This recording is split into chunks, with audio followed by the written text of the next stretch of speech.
Chhota Udepur Tejgadh national highway number 56 પર જોખમી નાળો, મોટી દુર્ઘટનાનો ભય, તંત્ર નિષ્ક્રિય। દર્શક મિત્રો, આપ જોઈ રહ્યા છો સરદારનો અવાજ। છોટાઉદેપુર જિલ્લામાં તેજગઢ તરફ જતા નેશનલ હાઈવે નંબર 56 પર લીંબડી બજાર વિસ્તારમાં આવેલો નાળો અત્યંત જર્જરિત હાલતમાં જોવા મળી રહ્યો છે। અંદાજે 3 થી 4 મહિના અગાઉ નાળો તૂટી ગયો હોવા છતાં આજ દિન સુધી સંબંધિત તંત્રો દ્વારા કોઈ દુરસ્તી કામગીરી હાથ ધરવામાં આવી નથી। હાઈવે પર સતત ઓવરલોડ વાહનોનો અવર જવર રહેતી હોવાથી નાળામાં ભારે વાઇબ્રેશન અનુભવાઈ રહ્યું છે।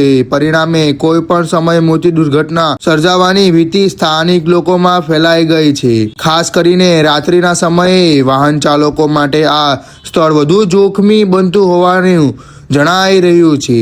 તંત્રોની લાંબા સમયથી ચાલતી નિષ્ક્રિયતા સામે સ્થાનિકોમાં ભારે રોષ જોવા મળી રહ્યો છે। ગ્રામજનોએ તાત્કાલિક નાળાની ટેકનિકલ ચકાસણી કરી જરૂરી મરામત કામગીરી હાથ ધરવાની માંગ ઉઠાવી છે।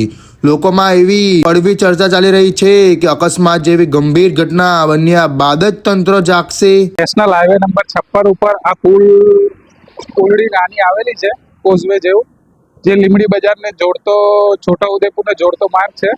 એની ઉપર આ નાનકડી પુલડી આખી જર્જરિત હાલતમાં નીચેથી છે। ઓવરલોડ ગાડીઓ ઘણી અહીંથી જાય છે, પણ આજ દિવસ સુધી આરએનબી ના અધિકારી કે કોઈ અહીં આવેલ નથી કે કોઈ સ્થળથી તપાસેલી નથી। એની એક સાઈડની દિવાલ તો અડધી પડી બી ગઈ છે, જેનું તંત્ર દ્વારા કોઈ કામ કરવામાં આવેલ નથી। આ આખી ઉપરથી જ્યારે ગાડીઓ જાય ત્યારે વાઇબ્રેશન આખું આપણને અહીં ઊભા હોય તો આપણને ખબર પડે છે કે આખું વાઇબ્રેશન થાય છે, છતાં કોઈ કઈ મુલાકાત લીધી નથી। અને આવું લગભગ 1 મહિનાથી પુલની સ્થિતિ આવીને આવી જ છે, કોઈ સુધાર આવેલો નથી એમાં। શું નામ? મારું નામ છે કિશનભાઈ ગઢવી।